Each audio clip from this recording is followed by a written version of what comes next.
आज आपण विषय प्रवेश घेऊया. जे अरिष्टनेमीचं आपण बघितलं हो ना. त्याच्यानंतर विषय प्रवेश आता घेऊया. म्हणजे रामाची अवस्था कशी झाली ते. श्री परमात्मने नमः. दिवी भूमौ तथा काशे बहिरंतश्च वे विभू यो विभाती अवभासात्मा तस्मै सर्वात्मने नमः. हे मागच्या वेळी आपण हा श्लोक पाहिला होता की परमेश्वराला परमात्म्याला नमस्कार केलाय. पृथ्वी आकाश अंतरिक्ष यांना जो चैतन्य रूपाने व्यापून राहिलाय आणि माझ्यामध्ये आत आहे आणि बाहेर आहे त्या परमात्म्याला नमस्कार असो. आता हे जे शास्त्र आहे याचा अधिकारी कोण. हे जे शास्त्र ज्यांनी ऐकायचंय त्याचा अधिकारी कोण आहे. तर हा म्हणजे अध्यात्मशास्त्र हा याचा मूळचा विषय पण आपण पाहिलं. पण अधिकारी कोण आहे ते सांगूया. अहम बद्धो विमुक्त स्याम इति यस्यास्ति निश्चयः न अत्यंतम अज्ञो न तज्ञः स अस्मिन् शास्त्रे अधिकारवान. म्हणजे कोण अधिकारी आहे तर अगदी संसार सत्य आहे असं मानून जो संसार करतो आहे, सुखदुःखात जो घडलेला आहे त्याच्यासाठी हे शास्त्र नाही, कारण त्याला जाणून घेण्याची काही इच्छा नाही.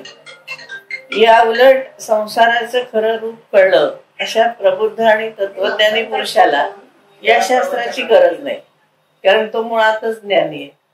त्याला काही सांगायची गरज नाही. पण मी या संसार बंधनात सापडलोय आणि त्यातून माझी सुटका कशी होईल असं ज्याला वाटतं, अशी इच्छा ज्याला आहे, त्याला चित्तशुद्धी करण्यासाठी जो प्रयत्न करतो तो या शास्त्राचा अधिकारी आहे. कारण जे आपण अनुबंध चतुष्टय म्हणतो की नाही, तर त्याच्यामध्ये अधिकारी कोण आहे हे सांगावं लागतं. म्हणजे हे शास्त्र जसं दासबोध कोणासाठी लिहिलंय तर दासांना काही प्रश्न होते आध्यात्मिक, त्यांच्यासाठी तो लिहिलाय ना. प्रयोजन काय हे लिहिण्याचं, हो की नाही. प्रयोजन पण सांगावं लागतं. अनुबंध चतुष्टय असतं ना ग्रंथाला की प्रयोजन काय, हा तुमचा अधिकारी कोण आहे, विषय काय आहे, विषय काय. तर त्यांनी चार असतं ते. तर त्याच्यामध्ये त्यांनी आता हे सांगितलं की विषय काय आहे अध्यात्मशास्त्र. अधिकारी कोण आहे तर ज्याला वाटतंय याच्यातून सुटावं, कारण जो ज्ञानी आहे त्याला गरज नाही. जो पूर्ण संसारात घडून गेलाय तर तो इकडे फिरकतच नाही. मग राहिलं पण आपल्यासारखे जे अर्धवट असतात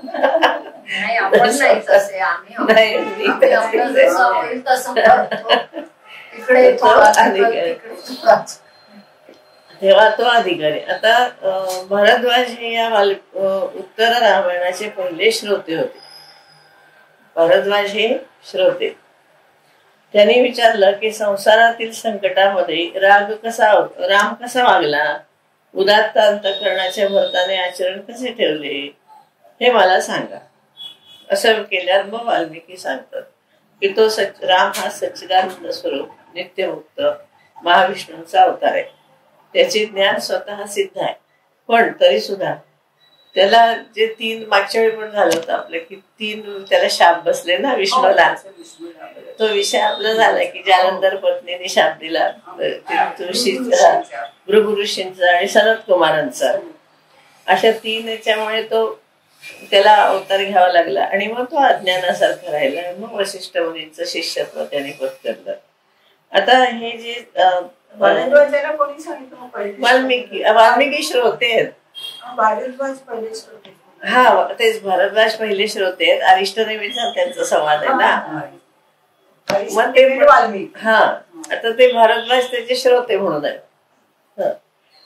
तर आता ते काय म्हणतात पुढे की प्रपंचाचं मिथ्यात्व ओळखून जे या परमबोधाने संपन्न झाले किंवा जे अनासक्त बुद्धीने वागले तसं तू वागत जा. जसे कुलगुरु वशिष्ठ, वामदेव आदी ऋषी, दृष्टी, जयंत, भास, विजय, विभीषण, सुषेण, हनुमान आणि इंद्रजित हे रामाचे 8 मंत्री आहेत. नाव पाहिजे लिहून घ्या. दृष्टी दृष्टी, जयंत, भास, विजय, विभीषण, सुषेण, हनुमान आणि इंद्रजित.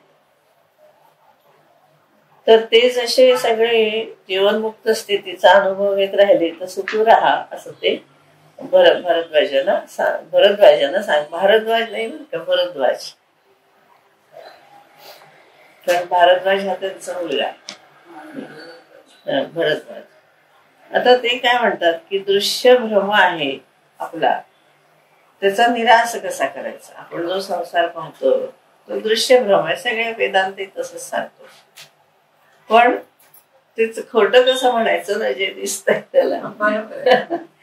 तर ते सांगतात की आकाशामध्ये जसं वेगवेगळे रंग दिसतात, निळा, तांबडा, पांढरा, असे, तसं या जगामध्ये असंख्य जीव आहेत आणि खऱ्या वेगवेगळ्या घटना सारख्या घडून येत असतात, पण त्या खऱ्या आहेत असं भास होतो. आता हा भास कसा होतो, तर तो एक प्रकारचा भ्रम आहे. कारण आपल्याला आपल्या स्वरूपाविषयी अज्ञान आहे, त्याच्यामुळे आपल्याला विस्मरण होतं आणि आपण या संसारामध्ये सगळे खरं मानत जात असतो. आता हे पुढे येईल ते. मग हे जे सगळं खरं वाटत असलं तरी ते नाही असा अनुभव कसा घ्यायचा. जे दिसत आहे, जे अनुभवाला येत आहे, त्याचा कसा आपण अनुभव घेणार, तर तत्वज्ञानाच्या योगाने घेतो. म्हणजे एक आहे जे सगळं जग आहे हे ज्ञानेश्वरीने पण सांगितले. मी म्हणतो ना ज्ञानेश्वरी योग वासिष्ठ खूप आहे, योग वासिष्ठ आहे. तर ते मनाच्या पडद्यावरती जसं आपण टीव्ही स्क्रीन असतो, तो स्क्रीन मोकळा असतो की नाही, काहीच नसतं त्याच्यात, पण त्याच्यावर दिवसभर काही ना काहीतरी घडताना आपल्याला दिसत असतं. ते कसं आभासी असतं, ते खरं नसतं. कोणीतरी आपल्यासाठी मुद्दाम तयार करून तसं झालंय असं दाखवतात, हो की नाही. तसं आपल्या मनाच्या पडद्यावर होतं, असं यांचं म्हणणं आहे. पण ते मग ते मनाचा पडदा नाहीसा झाला पाहिजे. आभास ज्याच्यावर होतो तो मनाचा पडदा नाहीसा करायचा. मी म्हटलं ना की योग वासिष्ठ पूर्ण सायकोलॉजीचा ग्रंथ आहे, तो नाहीसा करायचा, मग तर खरं त्याला कळतं. तर आपल्या दोन प्रकारच्या वासना असतात, मलिन वासना आणि शुद्ध वासना. तर मलिन वासना पुन्हा पुन्हा आपल्याला जन्म मृत्यूच्या मध्ये अडकवतात आणि शुद्ध वासना जे आहे ते जन्म मृत्यूचा बंध नाहीसा करतात. आता ज्यांच्या वासना शुद्ध झाल्या आणि तत्वज्ञानाने शुद्ध झाल्यानंतर जन्म मृत्यूच्या अनंत परंपरेतून जे कायमचे मुक्त होतात, शुद्ध वासना मुक्तीकडे नेतात. हा, शुद्ध वासना मुक्तीकडे नेतात. ते सुद्धा तत्वज्ञान ऐकून. म्हणजे नुसती वासना शुद्ध झाली, चित्तशुद्धी झाली की मुक्ती मिळते असं नाही. चित्तशुद्धीसाठी तत्वज्ञानाचं श्रवण, मनन, निधिध्यासन करावं लागतं. मग त्याला जीवनमुक्त म्हणजे जिवंत असून व्यवहार करत असून सुद्धा ते मुक्त असत. आता श्रीरामाची तीर्थयात्रा आपण मागच्या वेळी पाहिले की श्रीराम हे वसिष्ठांच्याकडून शिकून आल्यानंतर ते चारी भावंड त्यांच्याबरोबर थोडं सैन्य, पुरोहित वगैरे देऊन दशरथाने त्यांच्या नेहमीच्या प्रथेप्रमाणे युवराजांना सगळं आपला देश माहिती व्हावा म्हणून पाठवलं. आणि आल्यावर तो अत्यंत निराश होऊन बसला होता. अशा वेळेला ते विश्वामित्र तिथे आले. इथपर्यंत आपण पाहिलं होतं. तर ते कसे दिसले बघा, विश्वामित्र कसे दिसले दरबारात येताना. विश्वामित्रांची मुद्रा शांत आणि प्रसन्न, नेत्रातून करुणा दिसत होती आणि तपाने आणि वार्धक्याने वृक्ष झालेल्या जटा सगळ्या मस्तकावर होत्या, सर्व अंगावर यज्ञ बोलत होते. तपस्तेजाने शरीरावर दिव्य कांती आली होती आणि सूर्याचे लखलखीत तेज आणि चंद्राची कोमलता असे दोन्ही परस्पर विरोधी भाव होते. त्याचा श्लोक असा दिलाय, केनापि कारणेन उर्वीतलम अर्कम उपागतम. कुठल्या तरी कारणाने जणू ते सूर्यच पृथ्वीवर आला आहे. ब्राह्मण तेजसा क्रांतम क्षत्रियच बहुजसा. ब्राह्मतेज पण होतं त्यांचं, ते ब्रह्मर्षी झाले होते, ब्राह्मण झाले होते अभ्यासाने, तपश्चर्याने. आणि क्षात्र देश पण, कारण मुळात ते क्षत्रिय होते. त्यांना बघितल्यावर दशरथांना थोडी भीती वाटली किंवा हे का आले आता. मग त्यांचं अर्घ्य पाद्य सगळं दिलं आणि त्यांना विचारलं. तर त्यांनी काय सांगितलं की मी यज्ञ करतो आहे आणि त्या यज्ञामध्ये रावणाचे जे सगळे भावंड आहेत तर ते सुबाहू मारी हे खूप त्रास देतात, तर मला तुझी मदत पाहिजे. तर तो राजा म्हणतो की ठीक आहे, काय हरकत नाही, पण ते म्हणून मला रामाला बरोबर देईल. आणि तर तो लहान आहे अजून, त्यामुळे तो लहान जरी असला तरी त्याचं वीर्य पराक्रम एकूणच त्याचं जे काही व्यक्तिमत्व आहे तर ते मला रक्षण करण्यासारखं आहे. आणि शिवाय मी आहेच आहे संरक्षणासाठी. तर तरी सुद्धा रामाची अवस्था विचित्र होती ना. आपण मागच्या वेळी पाहिलं की त्याला काही सुचत नव्हतं, हलवटी असं हातावर ठेवून निवांत बसून राहायचा. चांगल्या चांगल्या नृत्यांगना वगैरे पाठवलं तरी तो नृत्य पाहत नव्हता, शिकारीला जायचा नाही, चांगलं भोजन तो घेत नव्हता. त्यामुळे त्याला थोडी काळजी वाटली की आता रामाची प्रकृती आणि मनस्थिती अजिबात चांगली नाहीये. तर काय करतो म्हणतो, मी येतो स्वतः तुमच्याकडे सैन्य घेऊन. तर ते रागवतात. ते म्हणतात की नाही, तू मला शब्द दिलास आणि तू विसरला का इक्ष्वाकू वंशाचे तुमचे जे प्राण जे आहे पण वचनानं जे आहे, तर तसं करू नको. मग वसिष्ठ ते रागवलेने पाहिल्यावर वसिष्ठ म्हणतात की नाही असं करू नको, तू शब्द दिलायस, तू बोलव तरी त्याला, बघूया काय करतोय. मग सेवक पण म्हणतात, त्यांना पण चिंता वाटते की असं कसं आपण बोलवणार, तो तर म्हणजे सुगंधी जल सुद्धा पीत नाहीये, त्याला काही नको वाटते वगैरे वगैरे असं एक राजकुमाराचं सगळं वर्णन केलं त्यांनी. पण हे म्हणाले, वसिष्ठ म्हणाले म्हणून त्याला घेऊन या तिकडे, मग आपण बघूया काय का त्याला असं निराश झालाय, तो काय कारण आहे त्याचं. तर आपण बघू, त्याच्या ठिकाणी आपण आत्मबोध करून देऊ, मग त्याला लक्षात येईल. तसं मग त्याला बोलवतात. बोलवल्यानंतर ते कसं दिसतो राम त्यांनी दिलाय, याच्यात उपमा आहे खूप दृष्टांत, आणि त्याप्रमाणे ज्ञानेश्वरीमध्ये आलेत पहा. ज्ञानेश्वरीमध्ये सारखे जे दृष्टांत येतात ना ते या योग वासिष्ठातले बरेचसे आहेत आणि शंकराचार्यांच्या भाष्यामधले आहेत. आपल्याला वाटतं ना की एकदम केवढी प्रतिभा, त्यांना कसं सुचलं काय. योग वासिष्ठ हे मागच्या वेळी सांगितलं मी की वाल्मिकीने लिहिलं असं म्हणतात, पण तसं मुख्य रामायणाचा हा भाग नाहीये, त्याला उत्तर रामायण असं म्हणतात. आणि हे वाल्मिकी म्हणजे नंतरचे कुठे तरी असावे असंही म्हटलं जातं. त्यामुळे निश्चित असं काही निश्चित लेखक तसं सांगता येत नाही, पण आपण वासिष्ठ रामायण असंच म्हणतात. उत्तर रामायण म्हणतात, वसिष्ठ रामायण म्हणतात. तर मग तो कसा आला, तर प्रातःकाळी उदयाच्या लावत सूर्यबिंब हळूहळू वर येऊ लागावे त्याप्रमाणे रामचंद्र आणि त्याचे बंधू आणि सेवक यांच्यासह येतोय असं दिसलं त्यांना. मग ह्याची राजसभा कशी होती, तर इंद्रासारखी शोभायमान अशी राजसभा होती. दशरथाच्या सिंहासनाजवळ वसिष्ठ, विश्वामित्र, बाकीचे ऋषीमुनी बसले होते. नंतर बाकी मंत्रीगण होते सगळे. आणि मग रामाने सगळ्यांना प्रणाम केला. आता हे म्हणजे कोणाकोणाला केला त्यांनी, तर तिथे जे कोणी म्हणजे प्रत्येकाला आपापल्या मानाप्रमाणे असं, कारण प्रत्येकाचे ते कोणी आता हे बाकीचे सेवक वगैरे रामाला नमस्कार करणार आणि राम तो प्रोटोकॉल पण ठरलेला असतो ना आधी कोणाला करायचा. मग तर ते त्याने दिले की मग त्यांनी पहिल्यांदा कोणाला नमस्कार केला, तर प्रथम राजा दशरथाला, नंतर वसिष्ठाला, मग विश्वामित्रांना, मग बाकीच्या गुरुजनांना, मग ज्येष्ठ आप्त होते त्यांना, आणि मग इतर सगळे राजे लोक मंत्री लोक बसले होते त्यांना त्यांनी मस्तक वाकून नमस्कार केला, बाकीच्यांनी त्याला नमस्कार केला असं.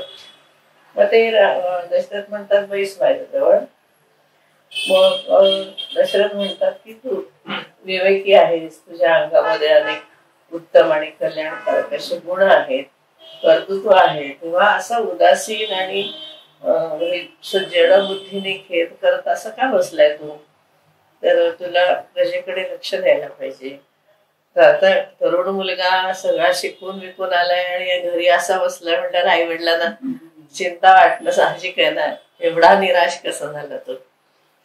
तर तो म्हणतो तुला कर्तव्य तुला चुकवता येणार नाही, कर्तव्य परांगमुख होणार नाही, कारण तसं झालं की आपत्ती पुष्कळ येतात आणि मोहाच्या अधीन होऊन तू जाऊ नको. मग वसिष्ठ मुनी रामाला सांगतात की तू तर विषय वासना जिंकणारा महाशूर असा राजपुत्र आहेस, मग अडाणी माणसासारखा जडबुद्धीने निष्क्रिय किंकर्तव्य म्हणून कसा काय झालास तू. मग विश्वामित्र पण म्हणतात की रामा तुझी दृष्टी अस्थिर आहे, डोळ्यावरूनही कळतं ना, बॉडी लँग्वेज म्हणतो आपण तसं. तर चित्त भ्रमित झालेलं दिसतंय, तर कुठली चिंता आहे, कशामुळे व्याकुळ झालायस, तर हे तू सांग. तर मुळात योग वासिष्ठ मध्ये बरेच 2-4 अध्याय घेतलेत त्यांनी, राम असं का दुःखी झालाय. इथे आपण थोडक्यात बघूया तो काय काय म्हणतो. तो प्रत्येक गोष्टीची तो निंदा करतो. म्हणतो की सगळं मी लहानाचा मोठा मजेत अगदी छानपैकी झालो, विद्याभ्यास पूर्ण केला, मग तीर्थक्षेत्र वगैरे सगळा प्रवास केला, सगळं राज्य बघितलं, लोकांचं निरीक्षण केलं, पण हे सगळं पाहत पाहत मला सगळ्या गोष्टीचा तिटकार आला सगळं पाहून झाल्यानंतर. आणि असं वाटायला लागलं की हे सगळे व्यवहार निरर्थक आहेत, जे काही चाललं आहे जगामध्ये. आणि सगळं पाहिल्यानंतर त्याला निराशा आली ना, कुठे काय दिसलं असेल त्याला, कुठे राहत असेल त्या ठिकाणी वगैरे. ते गौतम बुद्धाचं झालं तसं. हा, बुद्धांचं झालं तसं निराशा.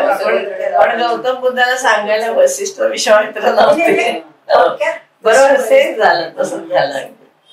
मग तो म्हणतो की ते त्याचे विचार सांगितलेत मग, की शेवटी काय आहे तर माणूस सुखाच्या आशेने जन्माला येतो, पण मृत्यू त्याच्या पाठीमागे लागलेला असतो. मग जन्म मृत्यूच्या मधल्या आयुष्यामध्ये कसं सुख मिळेल. जन्माला येतानाच तो मृत्यू बरोबर घेऊन आलेला असतो, काळ त्याचा ठरलेला असतो, व मध्येच त्याला सुख मिळेल असं कसं करायचं. बरं, ते मिळवण्यासाठी तो सगळं जीवन खर्च करतो. कष्टाने मिळवावं तर कशाचा वियोग होतो, हे सगळं त्यांनी पाहिलं असेल व्यवहारामध्ये. तर त्यामुळे विषयाचा आणि आपला तसा संयोग होऊ शकत नाही. तरी सुद्धा आम्ही विषयाच्या ठाई सुखाची कल्पना का करतो. आता हे कसं आहे, हे त्याच्या सगळ्या मनातल्या प्रश्नांची उत्तरं नंतर येणार. म्हणजे ग्रंथ लिहिण्याची एक पद्धत असते की हा विषय प्रवेश जे म्हटलंय त्यांनी, की हे जे प्रश्न येतात त्या प्रश्न, जसं दासबोधामध्ये सुरुवातीला दशक आहे ना, त्याच्यामध्ये सुरुवातीला त्याने दिलंय की कसं कसं मनुष्याचं आयुष्य असतं. आणि मग म्हणजे आधी भौतिकता, आध्यात्मिकता, उत्तम पुरुष वगैरे नाही का, पहिला दशक सगळा तो विषय प्रवेशच आहे. मग त्याच्यावरती उपाय म्हणून पुढचं सगळं त्यांनी सांगितलं. तसं अपराजित पुच्छा म्हणून एक वास्तुशास्त्रातला ग्रंथ आहे. तर ते अपराजित हा विश्वकर्म्याचा मुलगा आहे. त्याला 4 मुलं आहेत विश्वकर्म्याला, त्यातला हा अपराजित म्हणून. तर तो त्यांच्याबरोबर काम करत असतो, म्हणजे स्थपती म्हणून. तर तो त्यांना बरेचसे प्रश्न विचारत असतो ते काम करत असताना. तर ते सगळे प्रश्न म्हणजे पहिला अध्याय आहे, जवळजवळ 70-80 प्रश्न आहेत. आणि मग पुढच्या प्रत्येक अध्यायामध्ये एका प्रश्नाची उत्तर आहेत. म्हणजे एक ग्रंथाची एक मांडणी असते तशी. तसं आता इथे तो जे काही सांगणार आहे ना, ते सगळे एकेका कथानकाद्वारे, आख्यानाद्वारे ते त्याला ते कसं चुकीचं आहे त्याचं, किंवा नेमकं काय आहे हे सांगणार आहे. आपण काय करतोय, ग्रंथ लिहिताना एक विशिष्ट प्रकारे मांडणी म्हणून म्हटलं, विषय, प्रयोजन, अधिकारी, संबंध, हे अनुबंध त्यातलं काय काय आहे तर ते ठरवलं जातं ना आधी. एकदम काही असं कोणी लिहायला बसत नाही की काय मांडणी करूयात आपल्याला विषय. तर साधा तुमचं लेक्चर असेल, तुम्ही सुद्धा पहिल्यांदा काय मग काय सांगायचं, मग काय सांगायचं, दाखवायचं काय काय, असं सगळं तयार करतो आपण. तसं आता हा सगळं कसं खोल आहे हे वेगवेगळ्या प्रकाराने तो सांगतोय. आता हे सगळं दुःख आहे. तो म्हणतो की सगळं काम, क्रोधादी विकार खोटं कसं म्हणणार आम्ही, विषयामध्ये तर आम्ही असतो, ह्याचा अनुभव येतो आम्हाला, मग याचा बाहेर पडायचा मार्ग मिळत नाही आम्हाला. मग ते माणसाची आत्महत्या गुंग होते, तो विचार करायचे सोडून देतो. आणि जिवंतपणे मेल्यासारखं राहतो. रिकामा भांड्यातून वारा वाहत राहतो त्याप्रमाणे त्यांच्या शरीरात श्वासोच्छ्वासाचा भात चालत राहतो. एवढंच दृष्टांत बघा सगळे. मग आता हे दुःख कशाने नाही अशी मला काळजी आहे. जसं ढोलीत पेटलेला अग्नी ज्याप्रमाणे शुष्क वृक्षाला जाळतो त्याप्रमाणे हे विचार मला रात्रंदिवस वाजून काढतो. हे झालं. मग खरी विश्रांती आणि सुख असं आम्हाला मिळत नाही. प्रत्येकाला वाटतं आपण तरुण राहावं ना, पुष्कळ काळ जगावं. पण सज्जन मनुष्य ज्याप्रमाणे दुर्जनाला सोडून जातो त्याप्रमाणे यौवन आमच्यापासून वेगाने निघून जात. एक दृष्टांत म्हणून मी ते सांगते. खूप मोठ्या बरेच अध्याय आहे त्याच्यामध्ये. मग किंवा तो आणखीन म्हणतो का, आमची दीर्घायुष्याची इच्छा आपत्ती जरा आणि रोग यांच्या योगाने आमच्या दुःखालाच कारण होत. हे सगळं आपलं रोजचं आयुष्य दिलं. उंदराला खाऊन टाकण्यासाठी मांजर जसे दबा धरून बसलेले असते त्याप्रमाणे मृत्यूचा ग्रास करण्याकरता मृत्यू सदादित मनुष्याचा ग्रास करायला टपलेला असतो. तो म्हणतो वाळ्याची एक वेळ गुंडाळी करता येईल, आकाशाचे तुकडे करता येतात, पाण्यावरील तरंगांना एकत्र ओढता येते असे कोणी सांगितले तर विश्वास ठेवता येईल. पण आयुष्याची गती अमुकच आहे असे सांगणाऱ्यावर विश्वास ठेवणं शक्य नाही. क्षणाक्षणाने कमी होणाऱ्या या चंचल आयुष्याला अटकाव कसा करायचा हे सगळे त्याच्या मनातले विचार आहेत. तर त्यामुळे सारखी आम्हाला शोक करायचीच पाळी येते. आणि मग तो पुढे म्हणतो तरवाहा अपि ही जीवंती जीवंती मृग पक्षिणः सजीवती मनोयस्य मननेन उपजीवती. यातलं मी ते मननेन उपजीवतीवर एक सुप्रभात सिद्ध टाकलं होतं, आठवत असेल तर, काही दिवसापूर्वी. जे वृक्षवेली वाढतात, पशु पक्षी सुद्धा जगतात, पण त्यांचं जगणं हे जगणं आहे का? तर ज्याचं मन तत्वचिंतनात घडलेलं आहे त्याच्या जीविताला खऱ्या अर्थाने जगणे म्हणता येईल. पुढचा श्लोक चांगला आहे. भारः अविवेकिनः शास्त्रम भारः ज्ञानंच रागिणः अशांतस्य मनः भारः भारः अनात्मविनः बहु. म्हणजे अविचारी प्राणी कितीही काळ जिवंत राहिले तरी ते निंद्यच आहेत, गाढवाप्रमाणे निंद्य आहेत. कारण विनाकारण जीवनाचा भार व्हायला त्यांनी काहीच केलं नाही. जन्माला आले, जगले, वेळी. अविवेकी जो माणूस असेल त्याला शास्त्र सांगायला लागलं तर उगाच मला प्रवचन देऊ नकोस. आपल्या घरातले लोक सुद्धा म्हणतात, झालं का तुझं प्रवचन सुरू, आम्हाला प्रवचन देऊ नकोस. सगळ्यांना अनुभव असेल, थोडं काही सांगायला गेलं की वास करा तुमचं. राम सुद्धा म्हणतो. म्हणजे बघा, विषय सुखामध्ये जो रमलेला असतो त्याला स्वतःच मनच भारभूत होतो, त्याला सत्य ज्ञानाचा प्रकाश आवडत नाही. रागीट माणसाला स्वतःच मनच भरून टाकतो, तो भारभूत होतो. तेव्हा अशा अविवेक शून्य काळाने ग्रासलेल्या जीविता इतकी टाकाऊ वस्तू जगात कोणतीही नाही. असलं आयुष्य मला नको. आता तो सांगतो की जास्त पैसा आला तर काय होतं. त्यामुळे सगळी लक्ष्मीची पण निंदा करतो. कसं आहे, लक्ष्मी सज्जनांपेक्षा दुष्टावरच प्रसन्न होते. योगवासिता एकदम राशनल ग्रंथ आहे होते. एखाद्या खोल खड्ड्यात उगवून वरवर पसरणाऱ्या वेलीप्रमाणे दुर्जनांच्या आश्रयाने ही बेसुमार फोफावते. सगळे जवळजवळ ना 60-70% दृष्टांत ज्ञानेश्वरांनी हे आणि शंकराचार्यांची घेतले, शंकर भाष्यामधले. आणि त्यांचे काही दृष्टांत हे लक्ष्मी तंत्रातले पण आहेत. माला दृष्टांत चंद्र तेथे चंद्रिका, शंभू तेथे अंबिका, संत तेथे विवेका, सणेचिके, हे जे आहेत ना हे लक्ष्मी तंत्रातले. हळूहळू एक एक वाचल्यावर आपल्या लक्षात येतं की नाही ते एवढे छान दृष्टांत सुचतात कसे. खूप वाचन असलं ना ते मग आपोआप ते, किंवा मग त्यांनी कोणाकडून तरी ते शिकलेले पण असले पाहिजे. म्हणजे ते म्हणतात नाही. निवृत्तीनाथ आहेत ना. हा, तसं नाहीये. ते काय झालं सांगते तुम्हाला. मी ते असं वाचलं एके ठिकाणी की जेव्हा हे ते रेड्याला बोलून वगैरे ते झाल्यानंतर हे परत निघाले की नाही, तेव्हा निवृत्तीनाथ काय म्हणाले की हे जे सगळं तसे ते विवेकीच आहेत मुलं लहान असली तरी, तर तो म्हणे आपण समाजाला बदलून टाकलं पाहिजे. हे सगळं जे जातीभेद आणि बरं हे तर जातीविहीनच होते, निष्कासितच केलं होतं जातीतून. तर त्याच्यासाठी ते म्हणाले की तू भगवद्गीतेवरती टीका लिही मराठीतून, म्हणजे तत्वज्ञान लोकांपर्यंत जाईल आणि त्यांना खरं खोटं काय ते कळेल ना, की खरंच हे जातीभेद पाहिजे का किंवा हे जे भेद आहे तो हवाय का. तर ते म्हणाले की तुम्ही म्हणताय खरं, पण मराठीचं व्याकरण नाही म्हणले, प्राकृतचं. संस्कृत व्याकरण सगळ्यांना येतं, मराठी प्राकृत व्याकरण कुठे? व्याकरणाशिवाय मी कसं लिहू? बोली भाषा आहे प्राकृत, लिखित भाषा, लेखनाची भाषा नाहीये.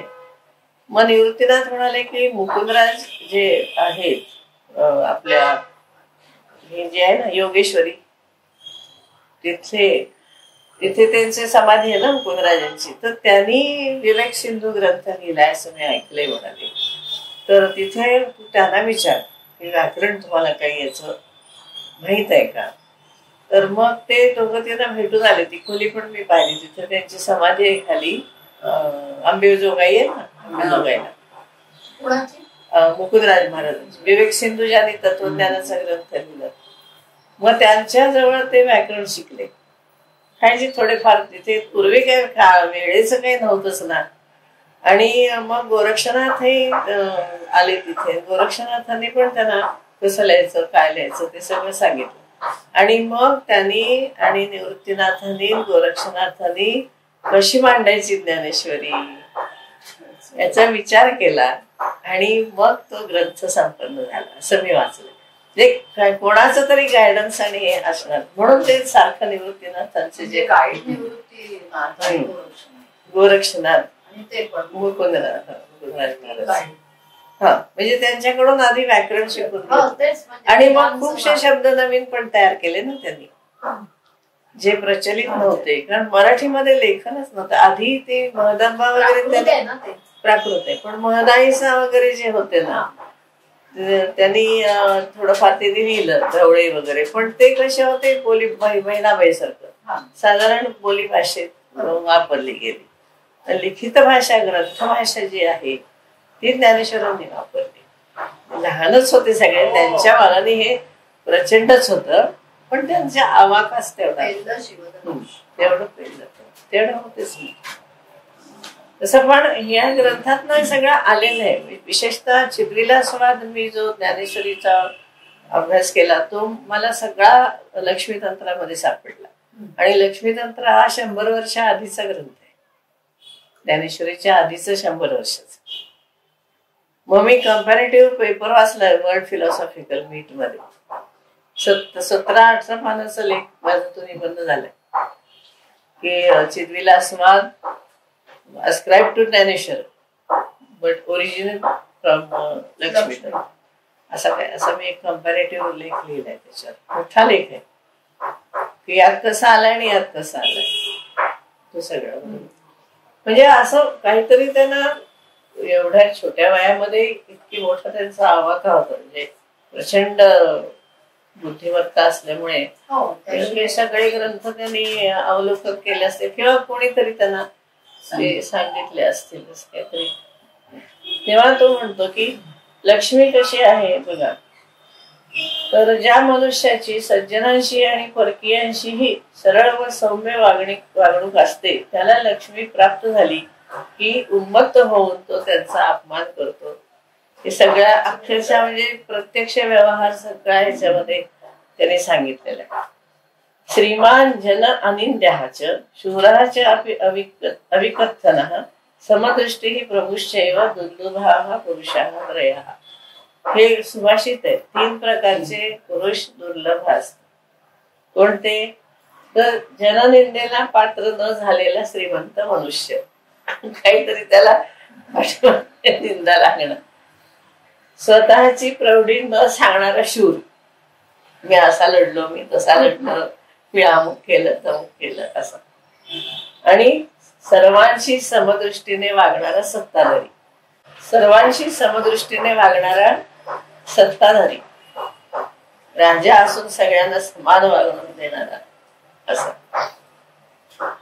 हे 3 प्रकारचे पुरुष दुर्लभ असतात. मग तो अहंकाराची निंदा करतो.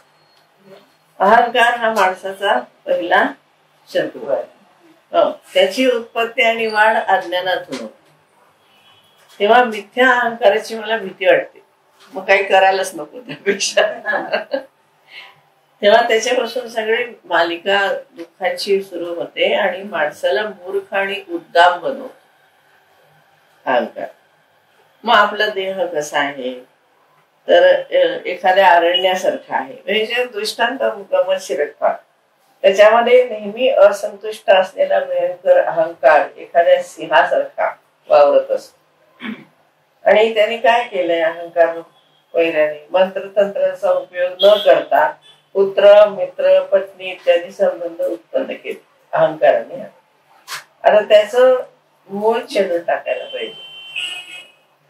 त्यामुळे ते अहंकार ते कसं करायचं ते मला सांगा. मी म्हटलं ना, हा सगळा पुढे याच्या सगळ्याची उत्तर देणार. मग चंचल चित्त आणि अतृप्त मन त्याचे दोष सांगितले. आता सत्पुरुषांच्या जर सहवासात राहिलं नाही तर चित्त कसं असतं, काम क्रोध विकारांनी जर्जर निर्बल आणि वाऱ्याच्या झोतात सापडलेल्या क्षुद्र पिसाप्रमाणे भरकटत राहतो. हे सगळे लक्षात ठेवायचे. कुठं जावं हे न कळल्यामुळे व्याकुळ होऊन खेडेगावामध्ये मोकाट हिंडणाऱ्या एखाद्या दरिद्री कुत्र्याप्रमाणे इकडं तिकडं भटक्यामध्ये ते सुद्धा दरिद्री.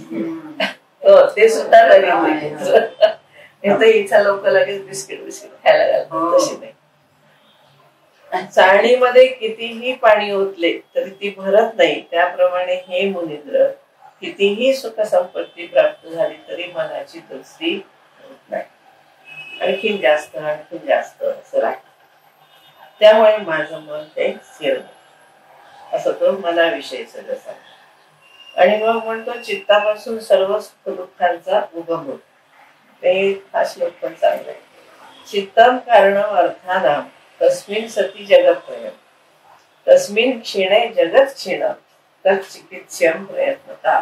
मुख्य योगवासित हा सगळा याच्यावरच आहे. मनोनाश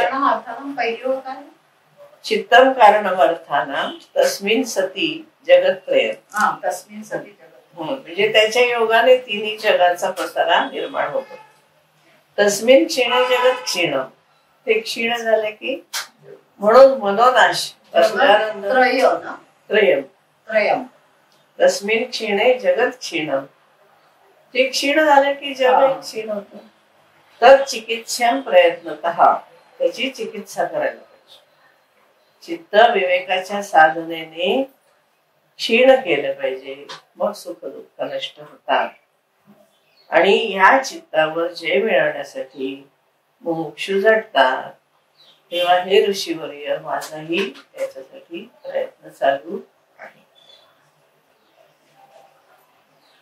सगळं योग वासिष्ठ हे अक्षरशः मोठा सायकोलॉजीचा ग्रंथ आहे. कारण पुढे इतकं चमत्कारी केलं ना की आपल्याला सुद्धा आश्चर्य वाटतं.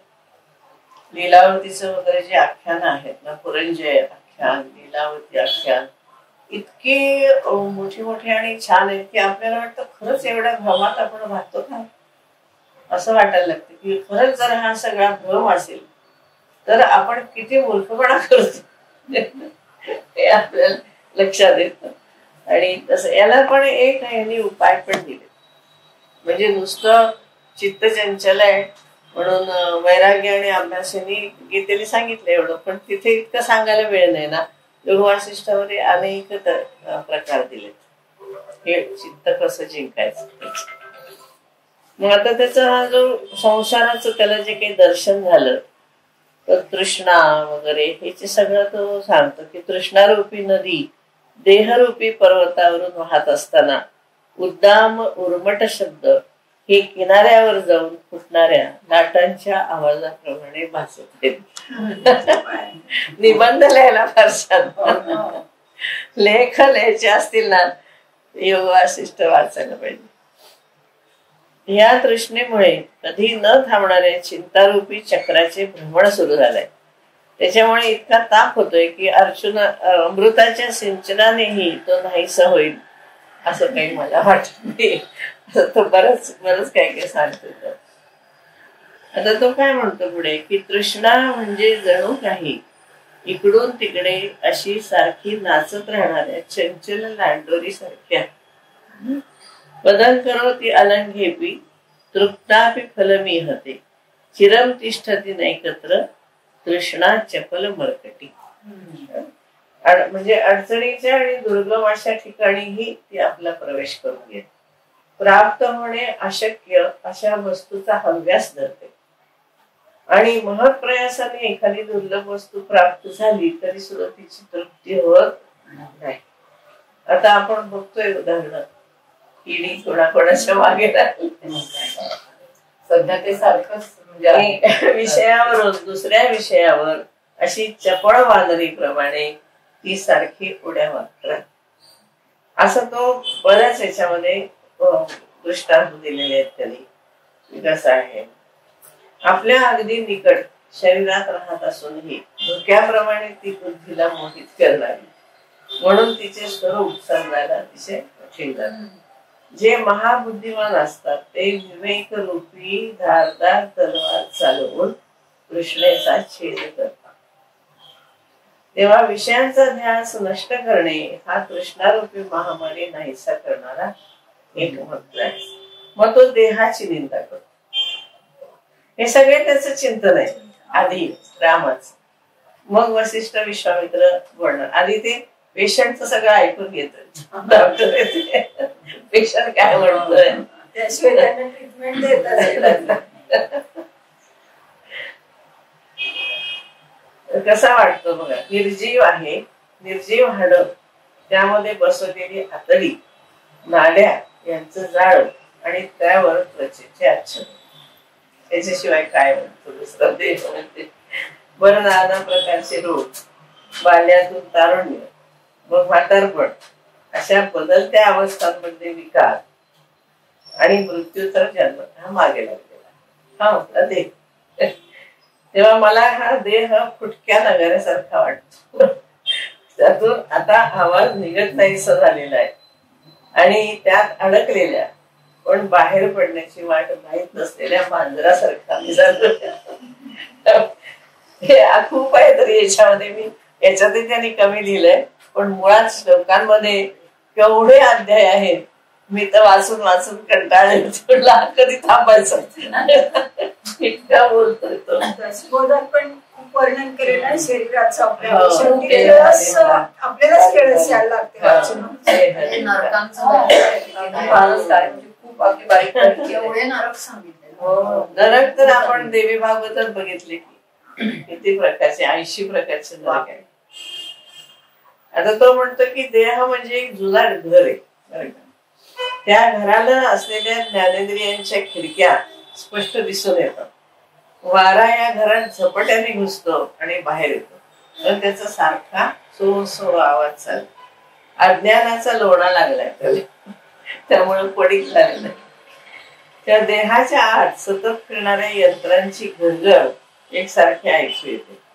या देहरूपी घराच्या मुखरूपी दरवाजात जिव्हारूपी माकडीण सारखी हालचाल करते. सारखे खुडबुड करणारे मनोरूपी उंदीर हे घर उकरीत सुटले आहे. असल्या या ओंगळ घराबद्दल आस्था बाळगण्यात काय.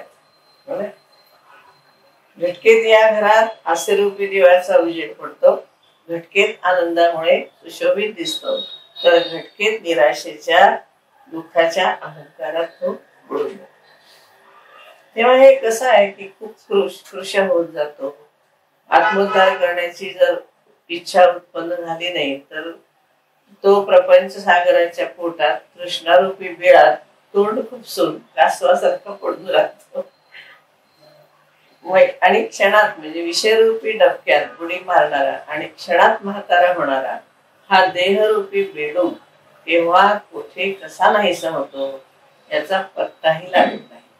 इतकी त्याने निंदा केली तेव्हा मी देह नाही आणि मी या देहाचा नाही, तेव्हा माझं खरं स्वरूप काय ते मला कळत नाही.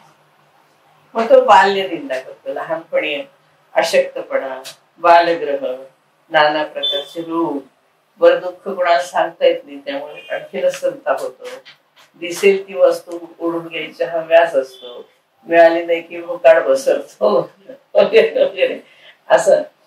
आणि आपल्याला कसं म्हणजे खोटं खोटं समजावतात लहान मुलाला तेव्हा मोठी माणसं कशी चिडतात आणि मग म्हणतात बरं तू एवढा लाडू खा बरं का तोपर्यंत वगैरे.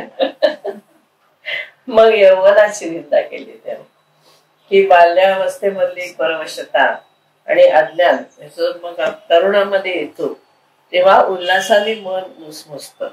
पण या मुसमुसणाऱ्या तारुण्याला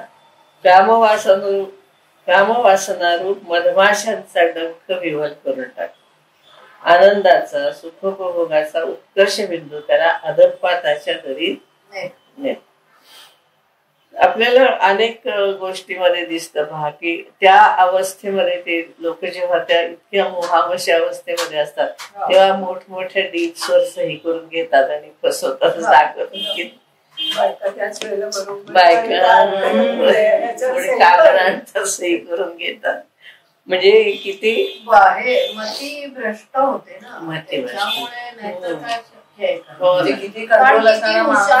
लोक असले तरी ते बरोबर आहे. म्हणून ते सगळ्या गुप्तहेर सुद्धा बायकाच जास्ती करून सौंदर्यवती बायकांना ट्रेनिंग देऊन बरोबर त्यांना ते पुरुषांना जाळ्यात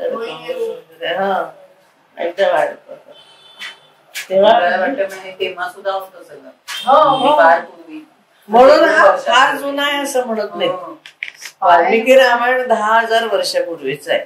इतका जुना हा ग्रंथ नसावा असं यातला जे विषय आहेत त्यावरून विद्वानांना असं वाटतं की हे दुसरे कोणतरी वाल्मिकी असत. किंवा पूर्वी कसं असायचं की ग्रंथ करता आता आम्ही जो समरांगण सूत्रधारचं जे भाषांतर केलं ते भोजराजांनी लिहिलंय असं म्हटलंय. पण ऍक्च्युअली त्याच्या दरबारामध्ये जे स्थपती होते त्यांनी जे म्हणजे बोर्ड ऑफ स्कॉलर्स असते की नाही तसं स्थपतींनी मिळून तो ग्रंथ लिहिला, पण आपल्या नावावर न लिहिता राजाच्या नावावर. अशी पद्धत होती पूर्वी. म्हणजे आपण लिहायचं पण ज्यांनी तो सांगितलंय त्याच्या नावावर. आता हे मनुस्मृती भरद्वाजांनी लिहून घेतली, भरद्वाजांनी लिहिली, पण मनु हा राजा होता, त्या राजांनी सांगितलं आणि त्यांनी लिहिले मग मनुस्मृती असं नाही. म्हणजे आपल्या नावावर ग्रंथ सगळे लिहायचे असं नाही. त्यामुळे बरेचशा याच्यावरती नावच नाहीत ना लेखकांची. राजाचं नाव देतात किंवा आपले समजा असे आचार्य असतील तर आचार्यांच्या नावाने तो प्रकाशित होतो, करतात त्यांचे विद्यार्थी. अशी एक पूर्वी पद्धत होती. त्यामुळे हे वाल्मिकींच्या नावावरती कोणतरी तसं पण शक्यता आहे की ऑथेंटिसिटी यावी. जसं आता अनेक गीता तयार झाल्या पुढे, तर मुख्य ही भगवद्गीता ना, तर गीतेला प्रतिष्ठा आहे. मग आपल्या लेखनाला सुद्धा प्रतिष्ठा व्हावी म्हणून मग दुसऱ्या गीता, वेगवेगळ्या गीता, अनेक गीता पुढे झाले. याज्ञवल्क्य गीता आहे. म्हणजे कोणीही काही असं तत्वज्ञान सांगितलं की त्याला गीता म्हणायचं, म्हणजे त्याला एक ऑथेंटिसिटी आहे. असं पण आहे बरेचदा. जे रॅशनली जर विचार केला भावनेच्या मागे न जाता तर या गोष्टी असतात. आणि आपण म्हणजे स्कॉलर लोक तेच काम आहे ना त्यांचं की भावना किंवा नुसतं भक्तिभावाने न बघता त्याच्याकडे संशोधनात्मक दृष्टीने पाहिजे. त्यामुळे मग हे असं समजलं जातं की हा व्यावहारिक ग्रंथ आहे. तो भारतामध्ये सगळ्यात जास्तीत जास्त आध्यात्मिक लेखन झालं असताना हा आहे अध्यात्माचा जे ग्रंथ आहे, ज्ञानाचा आहे, पण व्यावहारिकता खूप आहे. त्यामुळे असं वाटतं की हा थोडासा एक 4-5व्या शतकामध्ये असं असं. पण मग नाव वाल्मिकींचं दिल्याशिवाय त्याला वेटेज नाही. वेटेज असं पण आहे. म्हणजे प्रत्यक्ष त्याने, कारण हा रामायणातला भाग नाहीच आहे ऍक्च्युअली, पण तरी उत्तर रामायण, वाल्मिकी वशिष्ठ रामायण म्हणूनच हा प्रसिद्ध आहे. म्हणजे मी तुम्हाला एक उदाहरण सांगते. माझ्या माहितीत आता आम्ही स्थापत्यशास्त्राचं त्या समरांगण सूत्रधारच्या निमित्ताने अनेक स्थापत्यशास्त्राची पुस्तकं वगैरे बघितली, किंवा हे आगमाच्या निमित्ताने ह्या ज्या वैष्णव संहिता आहेत, जशी लक्ष्मी तंत्राचा अभ्यास मी जास्त केलेला आहे, बाकीच्या नुसत्या रेफरन्सला बघितल्या. तर सात्वत संहिता, जयाख्य संहिता, पुष्कर संहिता या स्वतः श्रीकृष्णाने लिहिल्या असं सांगतात. आणि बाकीचे ईश्वर संहिता वगैरे जे आहेत अनेक, नारद पांचरात्र वगैरे, ते असं दुसऱ्या ऋषींनी लिहिले.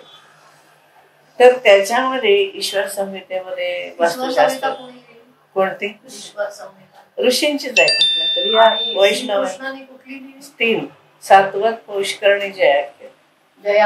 जया नावाची म्हणून जयाख्य म्हणतात.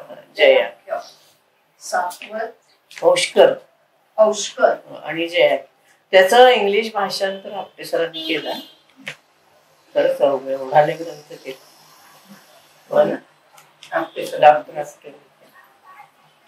माझं आपलं लिंबू टेंबू काम त्याच्यामध्ये.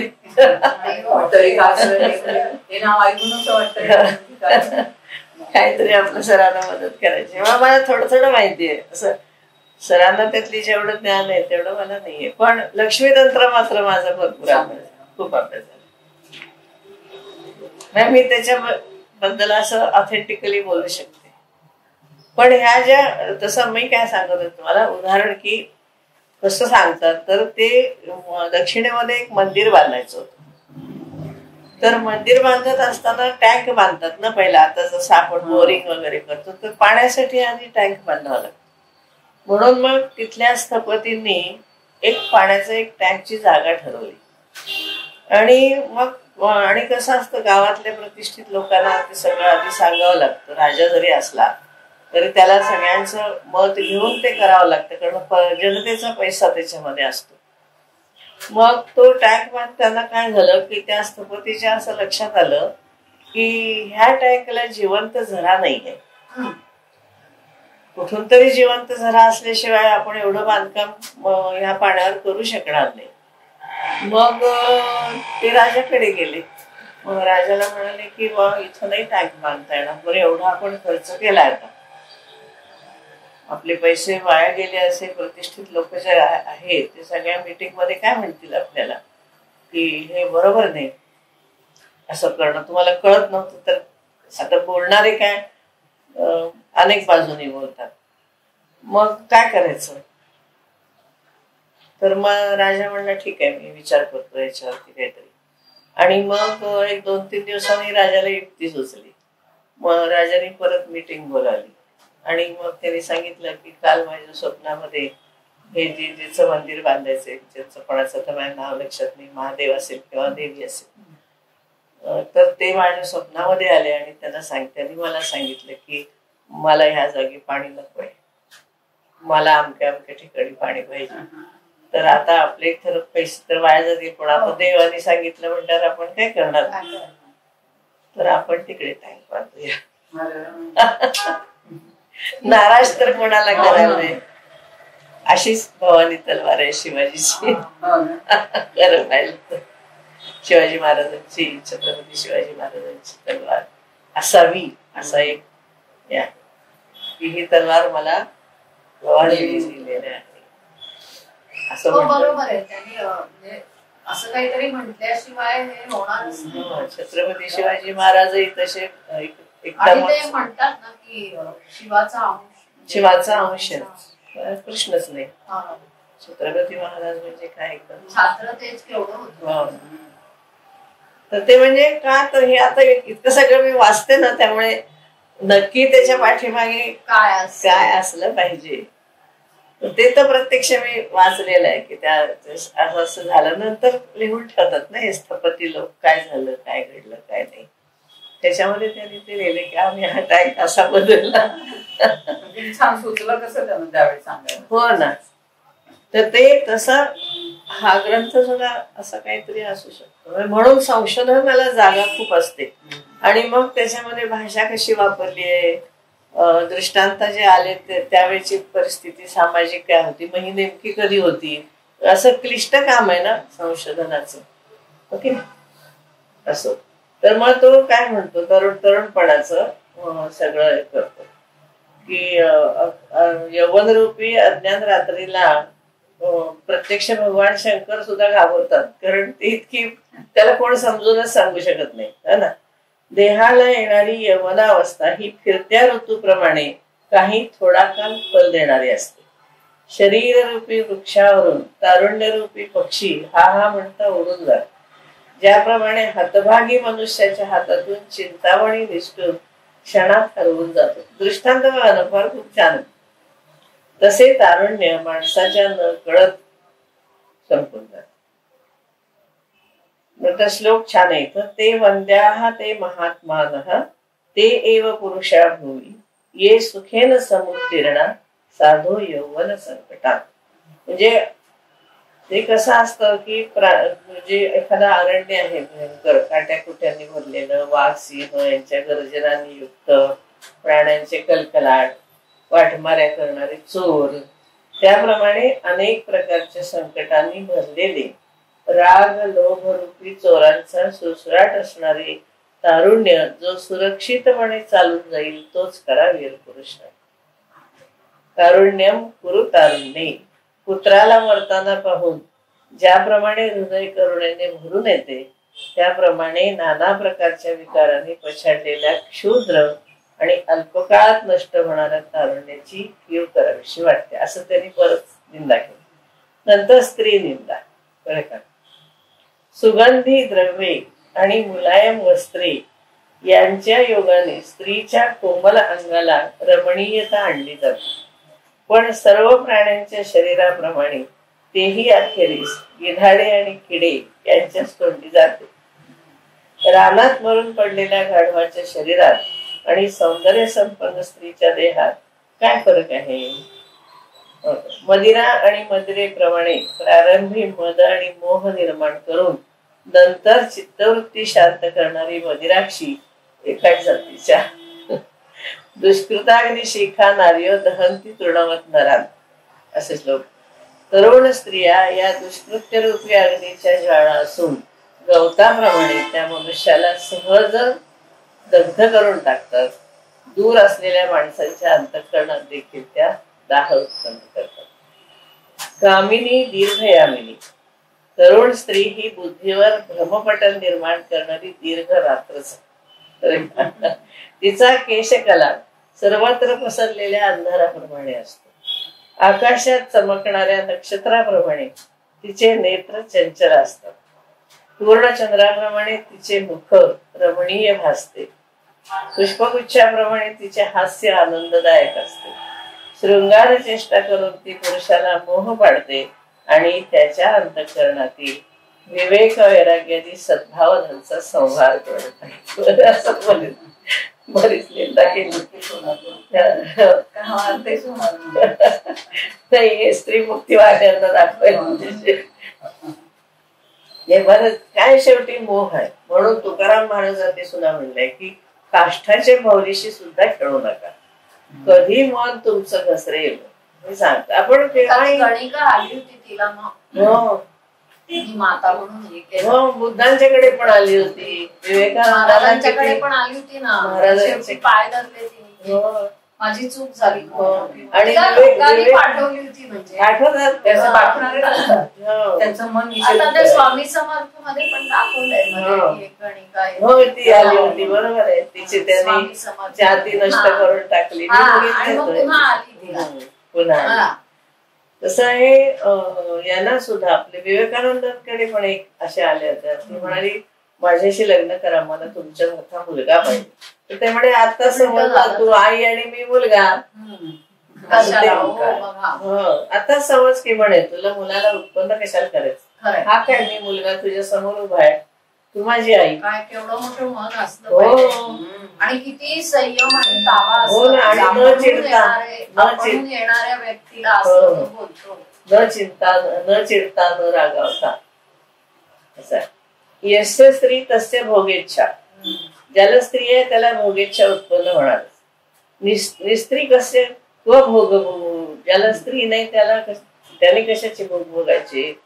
स्त्रियम त्यक्त्वा जगत त्यक्तम जगत त्यक्त्वा सुखी भवे. म्हणून स्त्रीचा त्याग केला की जगाचा त्याग करण्यासारखं आहे. पण हे अगदी म्हणजे वाहू जे मुलं भरकटत जातात. परवा मी एक हे वाचलं होतं, कुठं वाचलं बाई, पेपर मध्ये होतं का कशात तरी होतं. एक मुलीची आई काहीतरी सहज पर्स उघडी असते तर तिला धक्का लागतो ती पडते, तर त्याच्यामध्ये कंडम दिसतो ते. तर तिला काही वाटत नाही, म्हणजे घरातले लोक चिडतात हे करतात, ती आपली निवांत आवडत असते. काय झालंय म्हणते आज एवढं. मग आई बोलवते तिला. जेव्हा ती म्हणते की हे सापडलं, ती म्हणते एवढंच आहे. मला वाटलं एवढं मोठं काय झालं. म्हणजे आता मी एवढी मोठी झाले, माझं लग्न तुम्ही म्हणजे काही कारणाने झालं नाहीये. तर मग म्हणले मी कशाला याच्यापासून वंचित आहे. माझा एक मित्र आहे, लग्न झालेला आहे, महिन्यातनं 2दा भेटतो आम्ही. आज म्हणली हे टाकायचं राहिलं म्हणून लक्षात आलं. अशी अवस्था. पण मग आयुष्य कसं जातं. त्याला योग वासिष्ठ सांगून उपयोग आहे का किंवा गीता सांगून उपयोग आहे का अशा लोकांना.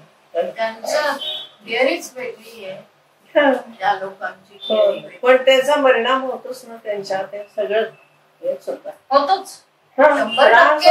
त्रास होतोच की. आता ज्या लिव्हिंग रिलेशनशिप मध्ये ज्या मुलींना मुलं होतात त्या मुलाला ना आई ना वडील ना आजी ना मुलांचंच वाईट वाटतं की त्यांनी काय त्यांचा दोष नसतो की नाही. ते जन्माला आले अशांच्या पोटी हा त्यांचा दोष नाही, पण त्यांना वागणूक नाही. बरं वडील स्वीकारतील असं नाही. मानसिक दडणघडणच बिघडते, सगळं बिघडतं. बरं ना आजी ना आजोबा कोण जबाबदारी घेणार त्याची. कोणच नाही. कायद्यानेच बंधन घालायला पाहिजे. आता काय आता येणार तिकडचे वारे आता म्हणजे ऑलरेडी आलेपर्यंत आपल्या सोसायटीत नाही. आता वार्धक्य निंदेमध्ये जे गाणं नाही का, कृतांत कटकामला दिसलं तसंच आहे. तर हे यौवनाचा उत्कर्ष सगळा गेला की वार्धक्याची संध्याकाळ दिसायला लागते. आता ही बुद्धी भ्रष्ट करणारी जरा. सवती मत्सराने ज्याप्रमाणे पत्नी रागावून घरातून निघून जाते त्याप्रमाणे जरा या देहात शिरली म्हणजे माणसाची बुद्धी त्याला सोडून जाते. दृष्टांत मार्ग मला एक पूर्ण चातुर्मास मी योग वासिष्ठ वाचलो. पूर्ण ग्रंथ सगळा 32,000 श्लोक. त्यामुळे मला ते माहिती. आणि त्यामुळे दृष्टांत खूप लेखन कसं होतं हे आपोआप आपल्या हातनं जे असं वाचलं जातं ना, त्यामुळे आपल्याला काही काही सुचतात. मग कसं म्हातारपणामुळे शरीर होतं ते सगळं त्यांनी सांगितलं. दैन्य दोषमयी दीर्घारुधी दाह प्रदायिनी सर्वापदा एक सखी वार्धक्ये वर्धते स्पृहा. वार्धक्यामध्ये काय होतं, हृदयाचा संताप करणारी विषय इच्छा पण ती वाढत जाते, कमी होते. आपत्ती सावलीसारखी सोबत आहे. वार्धक्य भयम. आता पुढच्या माझं कसं होणार, पुढच्या जन्मी कसं होईल, मला कोण बघणार आणखी झाल्या, असं सगळी चिंता. मी आता दुबळा जातो. आता मला कसे पुन्हा चांगले गोड पदार्थ खायला मिळणार. खरं तर हे तृष्णा कमी व्हायला पाहिजे, पण मी बघितलं नाही होत. बऱ्याच सगळ्यांचा अनुभव असाच आहे की ते अगदी घरातल्या लोकांना लपून छपून खातात नको म्हणलं तर. आणि त्यांना वाटतं की आपले वैरी आपल्याला खाऊ देत नाही. तेव्हा हे सगळं त्यांनी असं दिलं. शून्यम नगर भाती भाती छिन्न लतो महा भाती अनावृष्टीमान देशो न जरा जर्जर होतो.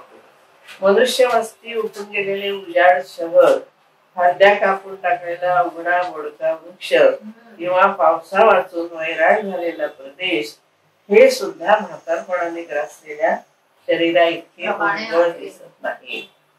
तेव्हा हे म्हातारपण. आणि मग संसाराची दुर्दशा सगळं त्याने ते ये रम्या ये शुभारंभा सुमेरू गुरवो पिये कालेन विनी गिरणाहा ते गरुडेन इव पंतगाहा. म्हणजे कसं वर्ष महिने दिवस सगळे जातात. गरुड ज्याप्रमाणे सर्पांना वेचून खाऊन टाकतो त्याप्रमाणे मेरू पर्वतासारख्या वजनदार गिरगंभीर आणि शुभकर्मे करण्यात मग्न असलेल्या पुरुषाला काळ उचलतो. एकाच वेळी तो अनेकांचा संहार करतो, लक्षावधी प्राण्यांची आयुष्य उद्ध्वस्त करतो, तरी त्याची तृप्ती होत नाही. तेव्हा हा सगळा संसार हा अशा प्रकारचा आहे. तर पुढे त्याने असं म्हटलंय की अहंकार हा कलंकाय बुद्धया परिपेलवाः क्रिया दुष्फलदायिन्य लीलाः स्त्रीनिष्ठतां गताः. या आमचा जो अहंकार आहे तो आत्मस्वरूपावरचा कलंक आहे. तर बहिर्मुखतेमुळे भ्रष्ट दुर्बल बनलेली बुद्धी आत्म्याचा विचार करायला आता समजत आहे.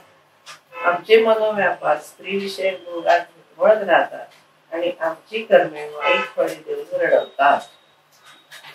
किंवा हे सगळं सांसारिक कर्माची अपूर्णता दिली. अपूर्ण कसं कर्म राहतं, कितीही आपण केलं तरी अजून काही करावं असं वाटतं ना. म्हणजे एवढा मोठा रावण, त्याला सुद्धा विचारलं होतं तुझी काही इच्छा राहिली का, तर तो म्हणाला मंगळाला जायला पायऱ्या बांधायच्या मला ते राहील. असं रावण तो त्याची इच्छा पण रावणासारखी. हो ना, भयंकर होता म्हणता. खरंच अतिशय बुद्धिमान, अतिशय पराक्रमी, दशग्रंथी ब्राह्मण. वीणा काय सुंदर गाणं गायचं, रागदारी सुंदर गात होता. सगळं त्याचं हुशार होता, फार हुशार होता. ते पण आपल्याला तीच एक बाजू दिसते, पण त्याची बाजू नाही आहे ना. नाही कशी बदल आहे त्याचं सगळं असं, आणि दाखवतातही तसं. उगाच त्याला गर्व नसतो, पण हे त्याला शापही पुष्कळ मिळाले बायकांच्या बाबतीमध्ये. त्याच्यामुळे शेवटी तो स्त्रीच्या हातूनच आता विपत्ती सगळी येते बरं का. हे सगळं त्यांनी सगळं सांगितलंय. आणि मग पुरुष कसा विवेक शून्य होऊन मृत्युमुखी पडतो. इतस्ततो दुस्तरम निरुत्य प्रविश्यम गेहम दिवसावसाने विवेकी लोकाश्रेयसा दुकर्म रिक्ते अन्नी रात्र कहा उपयते निद्राम.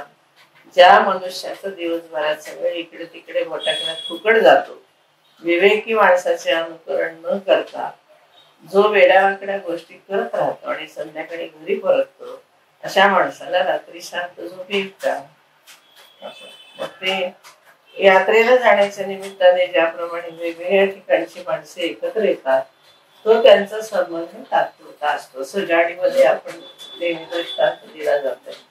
त्याप्रमाणे पती-पत्नी इत्यादी नात्यांनी माणसे एकत्र येतात, पण तो सगळा मायेचा अतिशय वेगाने फिरणारे चक्र स्थिर आहे असा भास होतो. त्याप्रमाणे हा संसार पावसाच्या वाहणाऱ्या पाण्यावरील बुडबुड्याप्रमाणे क्षणजीवी आहे.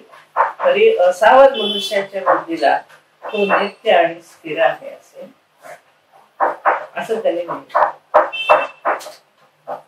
जना कामासक्तो विविध कुकला चेष्टन प्रहा सतो सपनेप्यस्मिन् जगती सुलभो नाट्य सूचन. लोक कामासक्त झालेले आहेत, अनेक प्रकारची कुटिल कर्मे करण्यात हुशार असतात. ते आपण आता टीव्हीवर वगैरे सगळीकडे पाहतोय. पण विवेकी मनुष्य मात्र स्वप्नातही सापडत नाही. संसारातील सगळी कर्मे परिणामी दुःख देणारी अशा वेळेला ही कष्टमय जीवित यात्रा कशी कंठावी हे मला वाटत. मग त्यांनी क्षणोक्षणी जगाचं पालटणारं स्वरूप कसं आहे, तर कोठारात साठवून ठेवलेले धान्य जमिनीत पुन्हा पुन्हा पेरीत गेले, म्हणजे जसे त्याचे मूळ, फोड, पाने, फुले, फळे आणि पुन्हा बीज असं रूप बदलत जातं, तसं जगातल्या सर्व वस्तूंचे सारखे परिवर्तन होते. पक्षी माणसांचे जन्माला येतात, तर माणसांचे पशु पक्षी होतात. देव सुद्धा आपल्या उत्तम श्रेणीतून खाली उतरतात. तेव्हा स्थिर काही नाहीये या संसारात. अशुरेण हतः शूरः एकेनापि हतः शतम् प्राकृताः प्रभुतां यातः सर्वम् आवर्तते जगत्. लोकव्यवहारामध्ये एखादा भ्याड मनुष्य सुद्धा चोराचा फाडा करतो. काही वेळेला एक मनुष्य हजारो लोकांच्या समुदायाला भरतो. भिकाऱ्याला अचानक संपत्ती प्राप्त होते तर तृतीय श्रेणीचा मनुष्य सर्वोच्च स्थानावर आढळतो. तेव्हा या जगातल्या फेरबदलाची काहीही कल्पना येत नाही. तेव्हा हे सगळं तरी संसाराची. आता तो काय म्हणतो, हे काम सगळे उद्विग्नता सांगतो आणि मला आता उपदेश करा असं तो म्हणतोय. रामाचं बरं असतं खूप आले. तेव्हा असं झाल्यानंतर आता मोक्ष व्यवहार प्रकरण दुसरं आपल्या इथं पहिला राज्य हे होत. फक्त त्याला कसं त्याची मनस्थिती झालेली आहे आणि तो कशा प्रकारे विचार करतो. आता मोक्ष व्यवहार प्रकरण आपण पुढच्या वेळेला